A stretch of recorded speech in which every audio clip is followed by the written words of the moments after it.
Hello everyone, in this Thierry Sicard tutorial number 31, we will review the Gauss theorem on the electric field.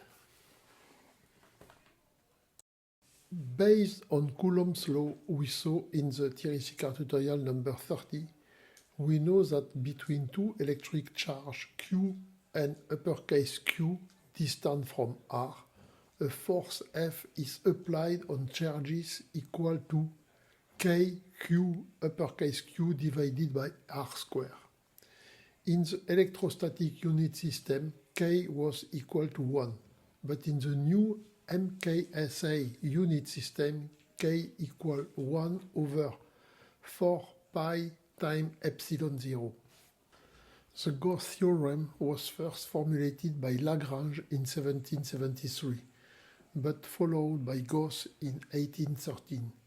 This theorem says that the electric flux phi E is equal to the electric field E multiplied by the closed area, which includes the electric charge divided by the permittivity epsilon 0.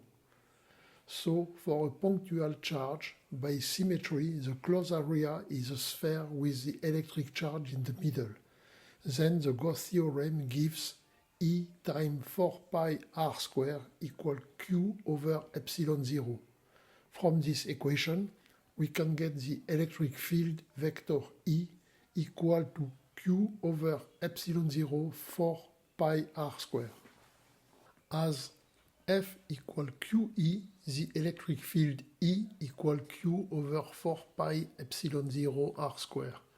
So we can find the Coulomb's law if we calculate the electric field with the Gauss theorem and we multiply by Q to get the electric force. If the distance is multiplied by the square root of 2, the electric field and force will be divided by 2.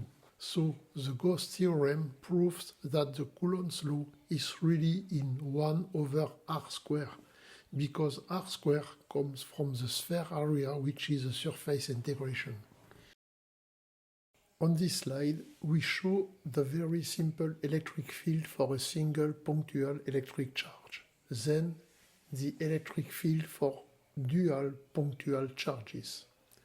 The last example is a single punctual charge, but the electric field is modified by different conductor shape. Inside the conductor, the electric field is equal to 0, as the Faraday cage or Faraday shield. As the punctual charge is positive, in the conductor all the moving negative charges go close to the positive charge and the opposite side of the conductor have the positive charge. I want to open a parenthesis to say some word about Carl Friedrich Gauss, born in 1777 and dead in 1855 at 78 years old. He was a mathematician and scientist. He works on number theory, statistics, of course the Gaussian distribution, analysis, differential geometry, geodesy, electrostatic, astronomy, optics, and magnetism, and so on. The old unit was the Gauss, replaced by Tesla in the MKSA system. He was one of the history's most influential mathematicians, but he was also a child prodigy with many anecdotes as this one. One day his teacher asked him to do the sum of the 101st number. He started to add the first and the last one, so 101, and he continued with 2 plus 99 equal 101. So he noted he could do that until 50 plus 51 equal 100.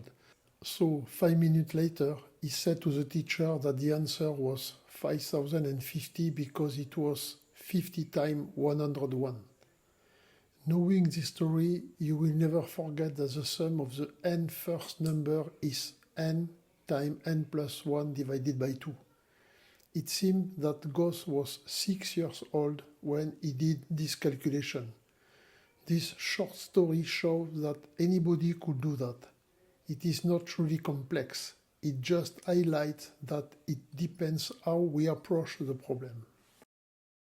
I want to thank you for your attention. On my next Thierry Sicard tutorial number 32, we will talk about the electric charge unit. So see you soon and stay tuned.